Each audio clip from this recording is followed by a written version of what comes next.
So yesterday, there was a march on for Washington and voting rights that took place in our country.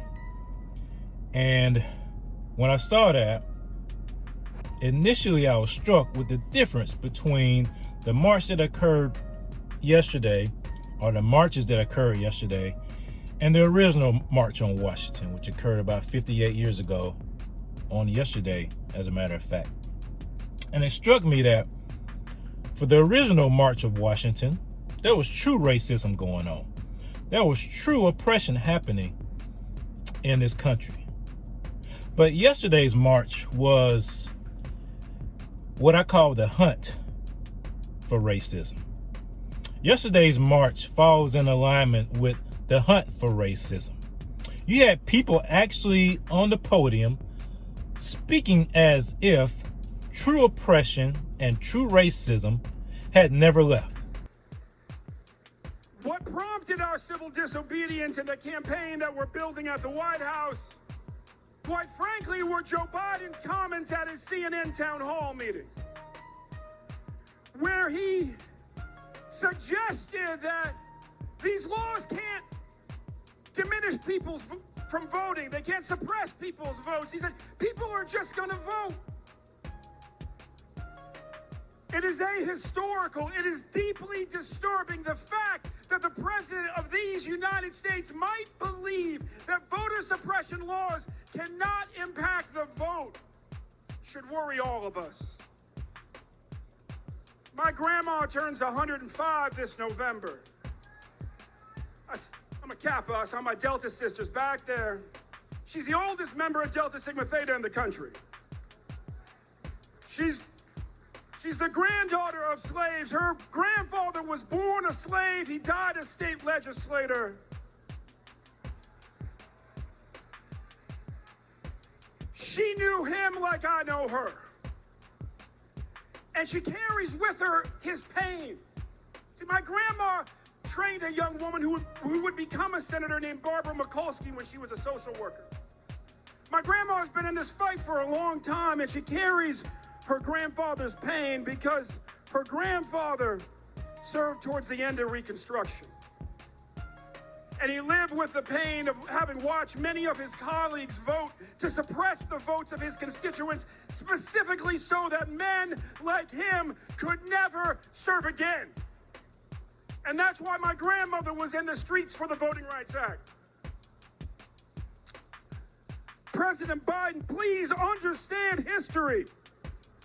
You were called on to be like President Johnson. Yes, to lead on the economy, to struggle with terrible wars, but also to lead on civil rights, to lead on voting rights, to push the Senate to get the job done.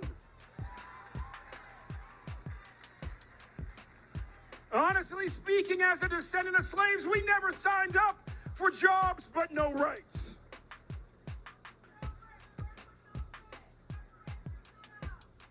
Whether you are a white working class woman who's going to have your ability to vote made more difficult, or a black working class man who will have his ability to vote made more difficult by these laws, or you're a citizen of Georgia where the state legislature is fixing to make it possible to just overturn the election if they don't like the results. This is a crisis. President Biden went to the National Constitution Center in Philadelphia last month. He said, this is one of the biggest crises ever facing our democracy. Well, Joe, if that's what you believe, then all I have to say is this, and say it with me, please. Hey, Joe, the filibuster has got to go. Hey, Joe, the filibuster has got to go. That all the laws that have been passed by the state legislatures over the past year, that they were passed because they wanted to keep white supremacy in place. That they were passed because people were trying to restrict the ability for folks to vote. And it's always interesting. It seems as if whenever a law is passed that a Republican or a conservative or even a Democrat that is conservative leaning, whenever a law is either initiated or passed, it always seems to affect people of color. Standing shoulder to shoulder, the nation's top civil rights leaders led thousands of supporters in a call to action for federal voting rights legislation. We are not going to let you filibuster away our voter protection. But at the same time, when liberal mayors or governors enact ordinances or mandates, such as is taking place in New York City, where we have the mayor of New York City passing a mandate that if you're not vaccinated, you cannot go to grocery stores, you cannot go to a restaurant, you cannot be entertained.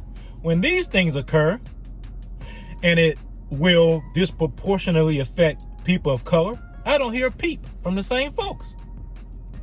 The same people that were rallying yesterday about voting rights, I don't hear a peep from them when it comes to things such as what happened in New York City.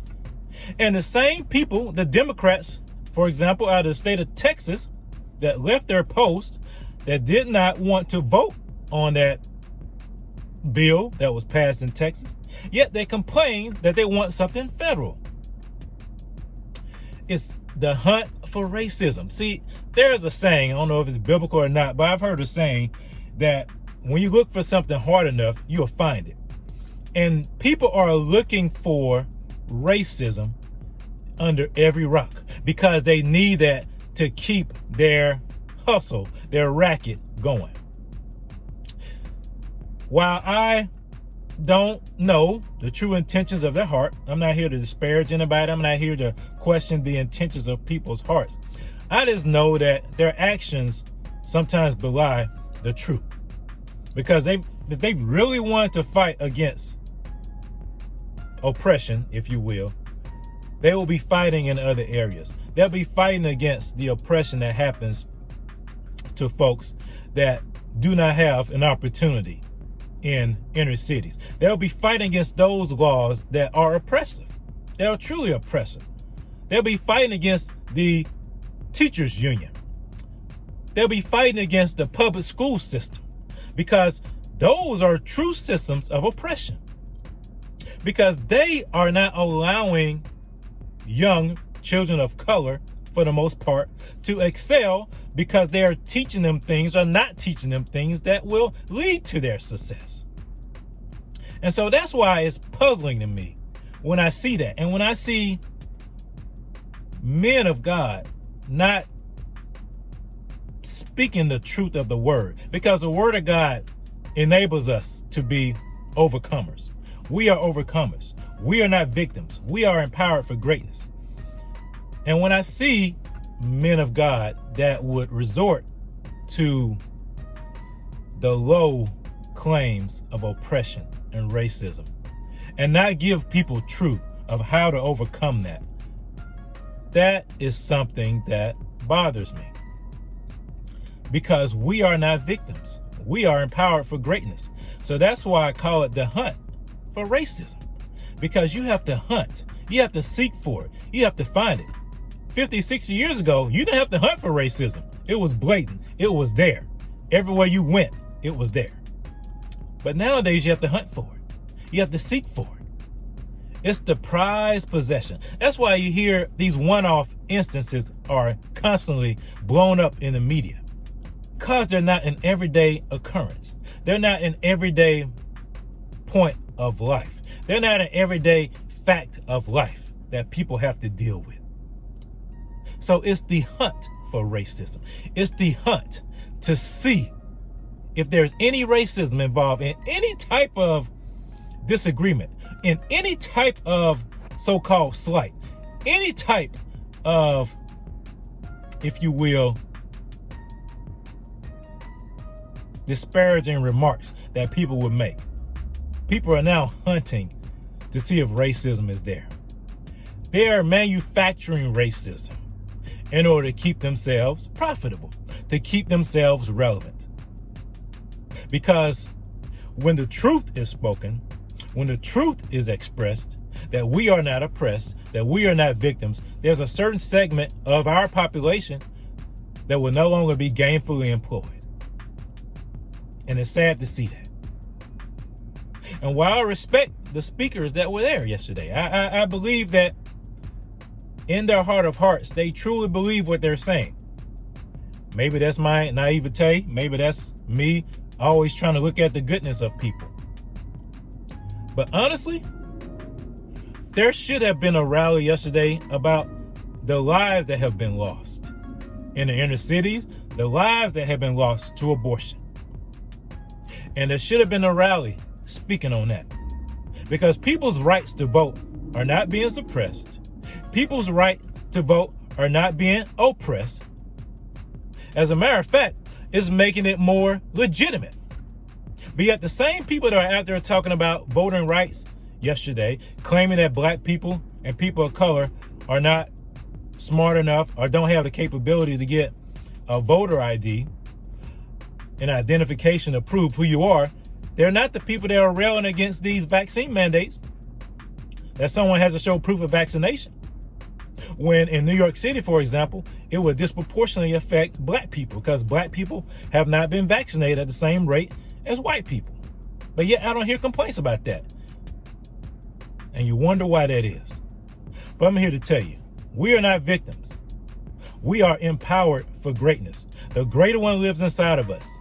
And we have the ability to overcome any type of man-made legislation that wants to keep us in bondage, that wants to keep us oppressed, because the greater one lives inside of us. So we are not victims. We are empowered for greatness. We have to know that. We have to act on that. And we stand up where we need to stand up. And we speak the truth. But we are not victims and we are not oppressed. Especially if you call yourself a Christian. Because we are not victims. We are empowered for greatness. Thank you so much for liking your comments and subscribing to the channel. Please share this with your friends. Smash that like button. Smash the subscription bell. Share this with everybody you know. We're trying to make sure people understand that they're not victims, that they are empowered for greatness, and all this stuff that's out here that's telling them otherwise is false and will not benefit them in the end. So please, I appreciate that. Share that.